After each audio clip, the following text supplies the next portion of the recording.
There are signs that the North Koreans are beginning to back off that provocative stance, Dylan. Jim, stay here. Jonathan Capehart, Michelle Bernard with us. Jonathan, walk me through, if you can, your sense of the politics of this, particularly elaborate a little bit on the Bill Richardson aspect as opposed to Hillary Clinton for obvious reasons. And obviously they've made a lot of rhetoric or a lot of noise about Hillary Clinton. They obviously had Bill Clinton. Now they're Bill Richardson. Right. What's going on?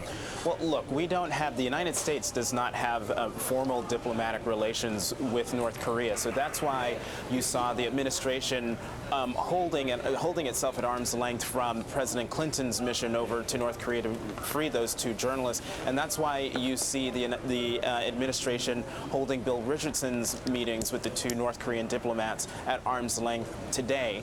But I do think that the administration welcomes these overtures from North Korea because, you know, there are these six-party talks that have been going on for years now, where they've been trying to get the North Koreans to, you know, back off of its nuclear program, sort of the nuclear arms portion of its program, and to try to bring them back into the, you know, the community of nations. But North Korea of late has not shown much desire to do that up until that visit by President Clinton.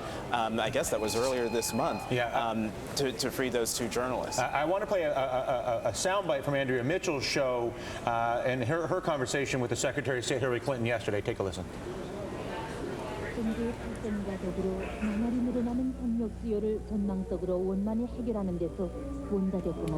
I don't know what language that is, but I don't suspect it's either Andrea Mitchell.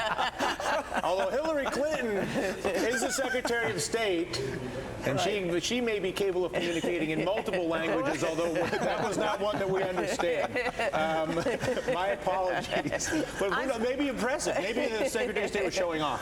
I'll try to channel, channel whatever that was that we were just hearing. We don't know if this is really a thaw in the relations. Somebody's left the freezer door open. Something's happening. Very interesting. President Obama, you know, all throughout the election campaign said, hey, I'm going to go out. If I'm elected, we are going to speak with rogue nations. We are going to speak with America's quote-unquote enemies. I'm paraphrasing. Don't remember exactly what he said.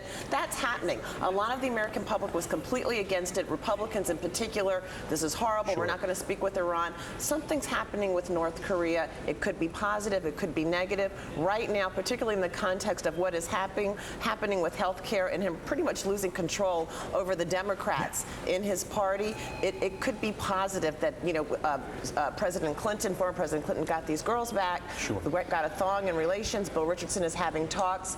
There are other positive things happening out of the administration, and we didn't see this happen during President Bush's presidency. Jimmy, Michelle brings up a great point. Put this in the context of whatever the overtures have been with Iran, any overtures that may be ongoing in the Middle East in general, and now some version of unofficial talks with North Korea.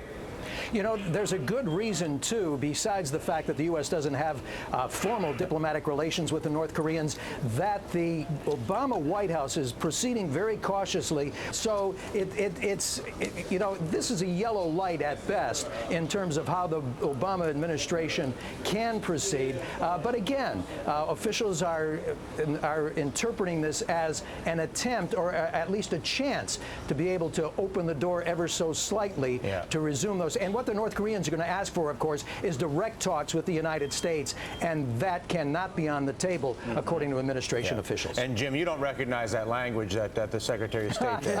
No, nothing with you, huh? You check not even in this building. All right, check with the Pentagon. Run that tape around so you can come back with something. Will do. Thank you, Jim. Contessa, following breaking news right now, actually out of Afghanistan. We all want an America defined by deep and meaningful equality, from civil rights to labor rights, from women's rights to gay rights, from ending discrimination. There are no acceptable limits, and there are no acceptable prejudices in the 21st century in our country.